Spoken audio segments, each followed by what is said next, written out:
गड्ढा आके देखा तो देख रहा है गड्ढा सीधे मुंह खोल के बेने छे। आवे वाला समय में एक दुर्घटना अहाँ सबके बीच रहत। नमस्कार प्रणाम गोर लगे छी। हम छी कौशल प्रतिष्ठा अहाँ सबके बीच देख रहल छी तो लाइव मिथिला न्यूज देख रहल छी।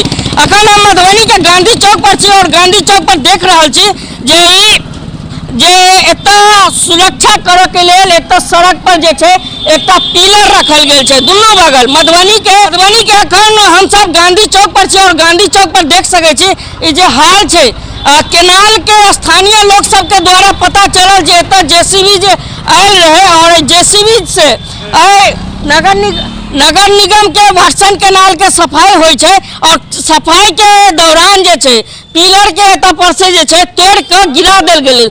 मतलब मान लिया धोखा से हो या जानबूझ के हो और धोखा से गिरा देल जाए छे। लेकिन फिर भी एता नेता सब जी द्वारा जे मधुबनी के नेता सब छन इनका द्वारा ई पिलर जे छे फेर से बनवाक चाहिए लेकिन नहीं बन रहल छे। देख रहल छी अहाँ सबके बीच कभी भी कोनो दुर्घटना अहाँ सबके मधुबनी में रास्ता पर भ सकैया। अगर अहाँ के कलेजा है अहाँ के अगर जिगर है तो सड़क पर जे छे अहाँ हौसला ल के चलू।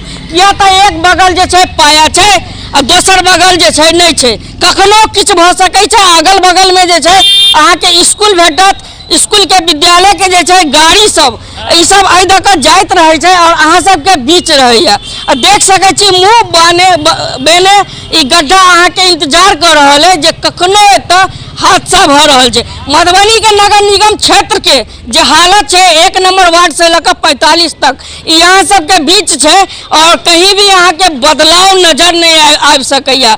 विधानसभा क्षेत्र छे मधुबनी छोट छिन शहर छे लेकिन एता जे छे सफाई व्यवस्था सबसे बढ़िया होबाक चाहिए। मधुबनी जिला अंतर्गत 10टा विधानसभा छे और जे छे 2टा लोकसभा संसदीय क्षेत्र छे लेकिन फिर भी मधुबनी यहाँ के साफ सुथरा नजर नहीं आत। आखिर किया नहीं नजर आवे छे? हम सब अपन नेता जे छे चुन न पावे छी और एहन जे हमर सब के बीच में हाल अखनो बनल रहे छे। आ देख सके छी पिलर जे छे एता पाया देल रहे छे पाया अखन नहीं है लेकिन एक साइड जे पाया अखन छे लेकिन फिलहाल एमे केकर गलती भ सकैया।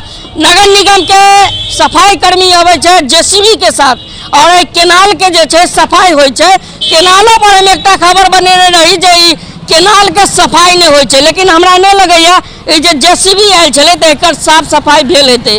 और देख सके छी अहाँ की हाल छे एता के और अहाँ सब के बीच ई मधुबनी के गांधी चौक से सुभाष चौक जाए वाला सड़क छे और देख सके छी बराबर इधर का भारी भरकम गाड़ी सेहो भारी भरकम गाड़ी इधर का जात रहे छे। स्कूल बस हो या आसपास के रहे वाला लोग सब हो कतेक अथी के संग एत रहे छथिन।